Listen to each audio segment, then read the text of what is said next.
She's already won the 100, and we are delighted to have the Olympic champion here going for gold again in the Commonwealth Games. All eyes on Elaine Thompson-Herah, the Jamaican Olympic champion and newly crowned 100-meter Commonwealth champion, goes in lane 5.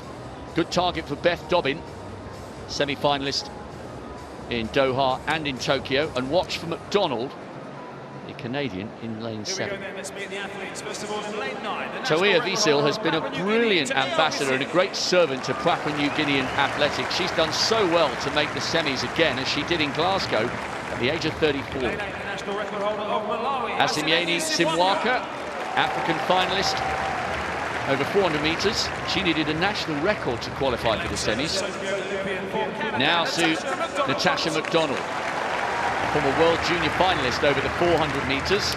She's in PB shape this year. How fast can she get out? I spoke to Beyonce de Freitas in Eugene. What a charming young woman, flying the flag for the British Virgin Islands. She studies at the University of Central Florida. Brilliant for the Islanders to have her to cheer. They'll be going mad for her on Tortola, and they'll be going mad for this woman, Elaine Thompson-Herah, back home in Jamaica. She's come here to do the double, as she did in Rio, as she did in Tokyo. Inside her, Beth Dobbin. This is a big occasion for Dobbin. Only 2 guaranteed a place in the final. 22.50, not in quite that kind of shape this season, but now will be the time to discover it. Linda Angunu, 6th in her heat. She studies in New Jersey, 29-year-old Cameroonian. And on the inside, the Trinidad and Tobagan, Mauricia Prito, 4th in heat 5. She's the national champion. Right then, Prito, Trinidad in 2. Angunu of Cameroon in 3. Dobbin, Scotland in 4. Thompson-Herah, the Olympic champion, in 5. De Freitas, British Virgin Islands, 6. McDonald, Canada, 7. Simwaka, national record to qualify, for Malawi in 8. And Visil, Papua New Guinea, on the outside in 9. We've seen Ofili scorch round to 22.66 for Nigeria in the first of the semis, and Mboma with 22.93. What response from Herah here. Watch her in lane 5. She's one of the all-time greats, bidding to get into the final and do the 100-200 double at the Commonwealth Games. What an absolute privilege it is to have an athlete of the calibre of Elaine Thompson-Herah in the Commonwealth semi-final. She's already pulling away from De Freitas of the British Virgin Islands. Dobbin trying to get in the mix for Scotland, and no move yet from McDonald. The battle is on for the 2nd spot. Thompson-Herah floating down the track,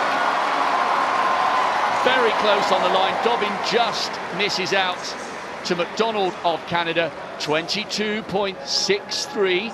She's the fastest of the qualifiers. She's working a little bit, but I think in reality she's keeping her powder dry for the final. She's done the double twice before at the Olympics, and I think she's in pole position to do it again here in Birmingham at the Com Games. That was a brilliant run from Elaine Thompson-Herah, and I'm not sure she was particularly excited by the conditions tonight. She did look a little bit chilly on that start line and was sporting some long sleeves, but you have to run in whatever conditions you're given, and she has shown so much maturity and professionalism in the way that she has come out, and she has delivered on every single occasion. And by the way, I'm just checking the non-automatic spots. Beth Dobbin was only a few hundredths behind McDonald. She goes through because she's around 1/10 of a second quicker than Beecher of Australia in the first of the semi-finals. So it will be Gina Bass, and it looks like Beth Dobbin just finishing 3rd here. So not an automatic qualifier, but she will be in that final. She really needed that dip on the line. Good work by the Scot. And yeah, I wonder whether it'll help Thompson-Herah if it is a little bit warmer, Steph, come the final. Well, I think that's the thing about having these global championships. You are used to training in your environment, you are used to the weather where you train, but you go around the world and you're never quite sure what you are going to get. And you're right, that was an excellent run from Beth Dobbin, and she is known as being the kind of athlete who will fight right to the very end. She does it in every race, she does it every day in training, and I am thrilled for her that she's going through with the fastest qualification. Yeah, brilliant. It's come up with the little cue So Dobbin does go through with Bass, who's the first Gambian athlete to make a global final when she made the showdown in Doha 3 years ago. Confirmation, the Olympic champion safely through to the final. Natasha McDonald being put under a little bit of pressure by Beth Dobbin. Both the Canadian and the Scot will be in the final, and surely it is Elaine Thompson-Herah's to lose.